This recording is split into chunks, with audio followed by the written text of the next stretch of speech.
James had always been the center of attention at school, charming, kind, and effortlessly popular. He had a smile that made people feel special, and Lily was no exception. She was the quiet girl in the back of the class, always observing but never participating. Her life was a tapestry of loneliness, stitched together with threads of neglect and isolation. It started one rainy afternoon when James held the door open for her, their eyes meeting for the first time. His smile was warm, his words gentle as he said, "Have a good day, Lily." In that brief moment, something inside her shifted. For the first time, someone had acknowledged her existence with kindness, and it sparked an obsession she couldn't control.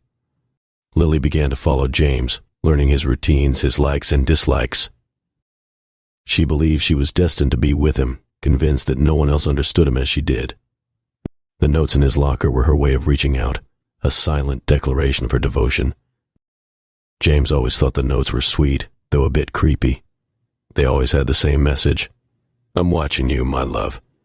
He figured it was just a harmless prank, until one night he found himself cornered in the dark alley behind his house. Lily stepped out of the shadows with a disturbingly calm smile. "You never noticed me," she whispered, her eyes glinting in the moonlight. Before he could react, she pressed a cloth to his face, and everything went black. James woke up in a dim, dark basement, his hands and feet bound. Lily was there, humming a tune, arranging a table with what looked like surgical tools. She approached him, her face a mask of twisted adoration. "I love you so much, James. You have to understand that," she said softly, stroking his cheek. "No one else could ever love you like I do." Days turned into weeks, and James endured unspeakable torment. Lily believed that by isolating him, she could make him understand her love. She read to him, shared stories of her painful past, and brought him food, hoping he would reciprocate her feelings. But James only grew more desperate, more afraid. One night, as the rain poured outside, James felt the last vestiges of hope slip away. His strength was gone, his voice hoarse from begging for release. Lily knelt beside him, tears streaming down her face. "I'm sorry, James," she whispered, her voice breaking. "I wanted us to be happy together, but you just don't understand. If I can't have you, no one can." With a swift, brutal motion, she plunged a knife into his heart.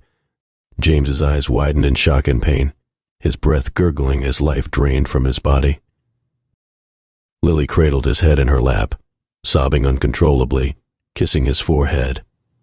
As dawn broke, the basement was silent. James lay lifeless, his eyes staring blankly into nothingness.